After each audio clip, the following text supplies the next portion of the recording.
not about designer babies, it's just about a decision for your family and gender balancing your family.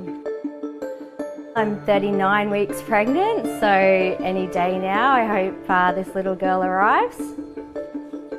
I went to America and did gender selective IVF. The flights, the accommodation for 3 weeks, so yeah, it was quite an expensive trip.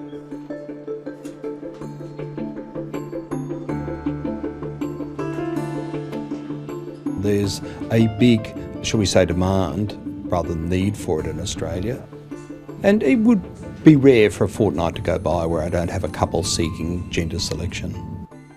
After I had my third boy, I really wanted to have a baby girl, and I just thought if I was to have another child naturally, there was a high probability that it would be a boy, so I just wanted to take that risk out of it.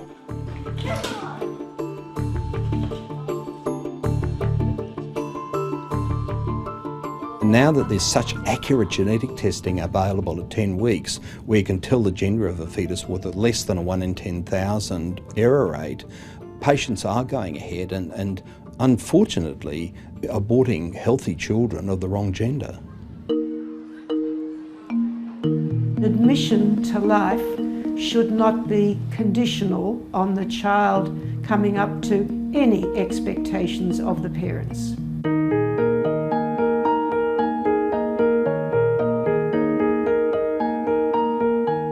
Just as we were very cognizant of it being a socially controversial issue, 10 years later another Australian Health Ethics Committee was similarly aware of it being a socially controversial issue, but they too thought that the practice ought to be prohibited.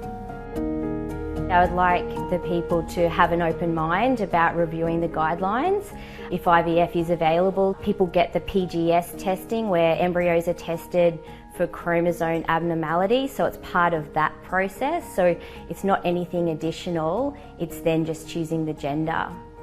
Well, firstly, where's the harm? You know, there's just no harm associated with doing gender selection for a set number of families who want a family balance. There's no cost, because the patients have to wear it themselves, so there's no cost to the Medicare system or society. It's not going to affect the gender balance at all, and it's all about patient choice in a person's individual bodies, and the state doesn't need to intrude on that. That's a private matter for patients, couples and families. I've truly never believed particularly in slippery slope arguments. There are lots of checks and safeguards in society about all sorts of things, and you know, just because you allow something that's reasonable doesn't mean that you're automatically going to do something that's unreasonable. This might be simply the foot in the door, that once you permit sex selection for non-medical reasons, then you don't have grounds for prohibiting it for a whole variety of reasons. It's hard to say as a mum that you want something that you don't have and that you're not grateful for what you have, because that's not the case. Like, I love my boys and I wouldn't trade my second boy for a girl, and I just feel like there's a gap missing. There's experiences that you get to have with boys and there's experiences that you get to have with girls, and as a mother, not being able to have a daughter, you miss out a lot. You don't really have the opportunity to help them with their wedding dress selection, or you don't get to help them when they have their first baby because they've got their own mum who's going to help them with that. I went through a big depressive stage when I found out that I was having another boy. For the whole entire pregnancy, I was stuck inside. I really didn't want to talk to anyone. When people asked me, "Oh, you're pregnant, do you know what you're having?" I would just deny it.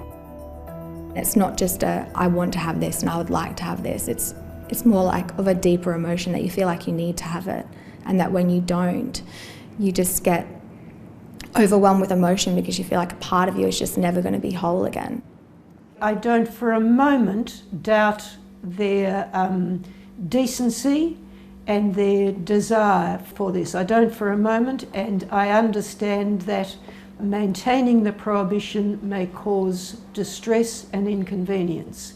But parental love, love itself, ought to be unconditional. She was born 8 pounds too.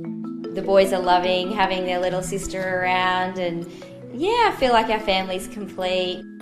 I don't really think about how we got her anymore. It's just she was meant to be part of our family. My husband and I talk all the time that it's the best thing that we ever did, and we're so glad that we did it and we're able to bring a girl into our family. Whilst there's a demand for it, it would probably end up no more than a couple of hundred IVF cycles across the whole of Australia per year. And, you know, don't forget, of course, at the end of the day, it's still going to be very expensive for the patients. So, yes, it's going to be a little bit of extra business for IVF, but that's not the reason I support it. It's not a commercial motive. I just don't think the state should be sticking its nose into people's bedrooms.